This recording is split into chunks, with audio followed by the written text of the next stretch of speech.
This is going to be the last video that I film outside for the foreseeable future, so enjoy it while it lasts.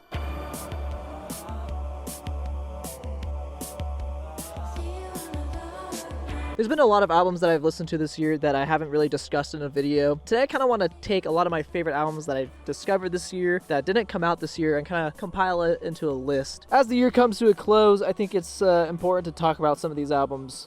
For some reason. I don't know actually why it's important. It's just important. It's really hot out here. I've been up since 5 a.m. Bear with me on this one, okay? We're going to start off with Run the Jewels, specifically Run the Jewels 2, but I'm going to kind of cheat and say the entire Run the Jewels discography was one of my favorite discoveries of the year. I made an entire video about it. I discovered Run the Jewels at the very beginning of the year, and it very quickly developed my personality. This is a collaboration between Killer Mike and LP, and something about LP's production just really satisfied my ears, and the lyrics of all these albums are super insightful on like real issues that are happening in the world, and it really got me more deeper into rap. I'm not lying when I say I was obsessed with these 4 albums. If you watch my boxing documentary, you would know that there's like 3 Run the Jewels songs in that video, and that's because like literally every single time I'd go to boxing, every single time I'd go work out, any time I was being active, I'd listen to Run the Jewels and get me pumped the fuck up. I absolutely love all 4 of these albums, and it got me into more rap throughout this year. I listened to a lot of LP's solo stuff. I was listening to a lot of Aesop Rock. I even checked out that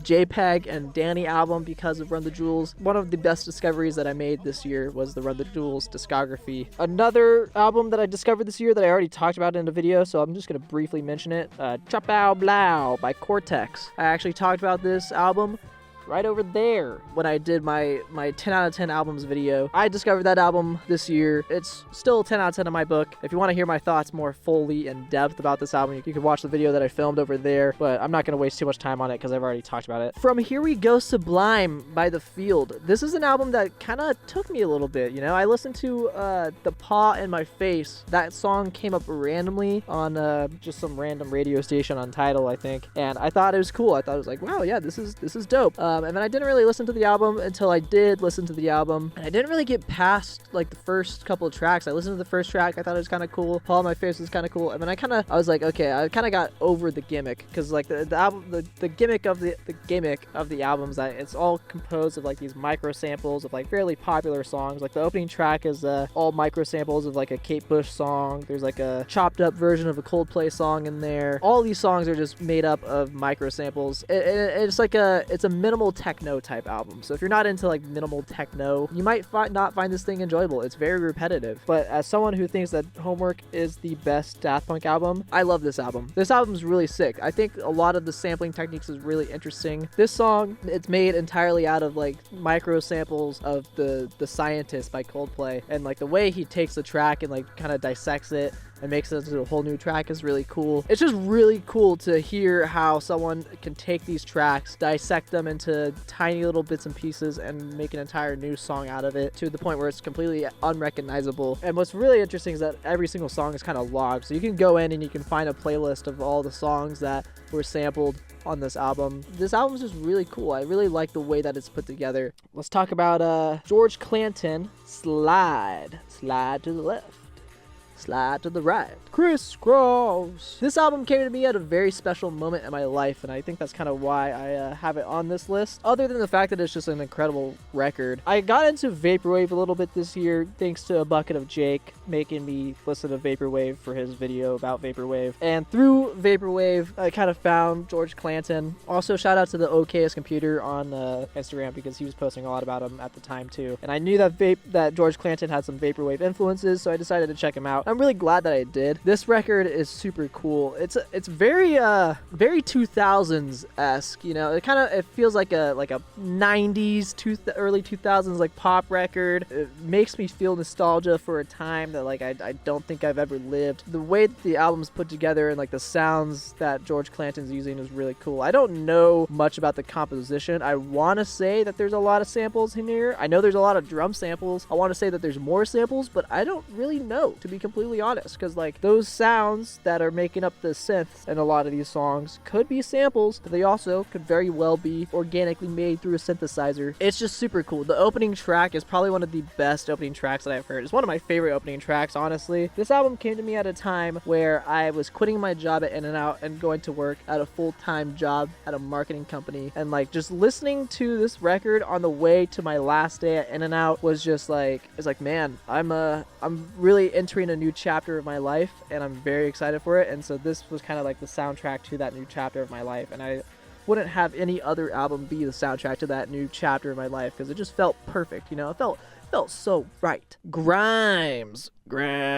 We got Visions and Art Angels. Both these records, I was going to try to pick one, but I don't know, man. They're both really good, and they're both very different from each other, too. Visions is kind of got these more darker vibes with it. I mean, Art Angels is kind of all over the place, but it's very eclectic, especially compared to Visions. Grimes makes really catchy music. She makes like electro pop music, especially in Art Angels. The songs are super catchy. Like the back half of the album is really good with World Princess Part 3. Reality is super sick. I love Reality. Her vocal melodies are really catchy. I really enjoy the synth pop vibes that are coming in through these records. She can get pretty experimental at times, and I will admit, I think Visions is better than Art Angels, although Art Angels is really fun. I think Art Angels can get a little too eclectic for me. California, I still haven't fully come around to that, even though I've listened to this album multiple times. California still kind of cheeses me out a little bit. Both these records are super fun. I'm really glad I gave these albums a chance. We'll do another pop album here. Mercurial World by Magdalena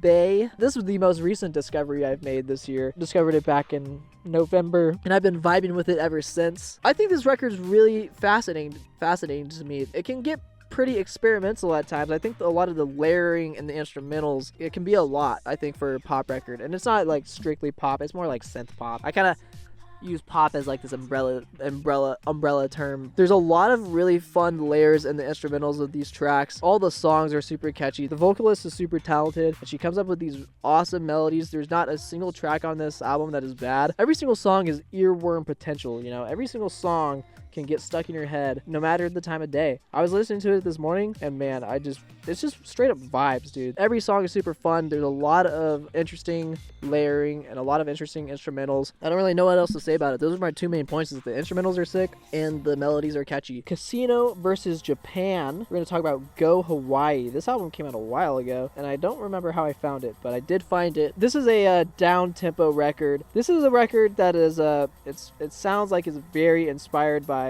Boards of Canada. It's kind of like an off-brand Boards of Canada a little bit. It can get very repetitive, so if you're not in a state of mind where you can listen to something that's repetitive, I wouldn't check this out. This is not really something that you can really dive deep into a lot of the stuff that's happening into it. It's a record that, you know, you throw it on and you put on some headphones, you throw this on, and you fucking get to work, you know. And that's what I did for this album a lot. I would listen to this album a lot while working. I really enjoy it. It's a down-tempo electronica album. There's some really fun samples in there, a lot of fun vocal samples. The second song on the album, it's very sunny, is if you check out any song on that album, I highly recommend checking out. It's very sunny. The only complaint that I have with this album is that they kind of have like these interludes in between the songs, almost kind of like how Boards of Canada does it. Boards of Canada will have like a 5-minute song, and then like they'll have like a 1-minute song, and then like a 5-minute song, and then like a 1-minute song. They kind of do the same thing too, but the interludes are in the same song. So it's like you have this banging 5-minute song, and then at the end of it you have like this 1-minute like transitional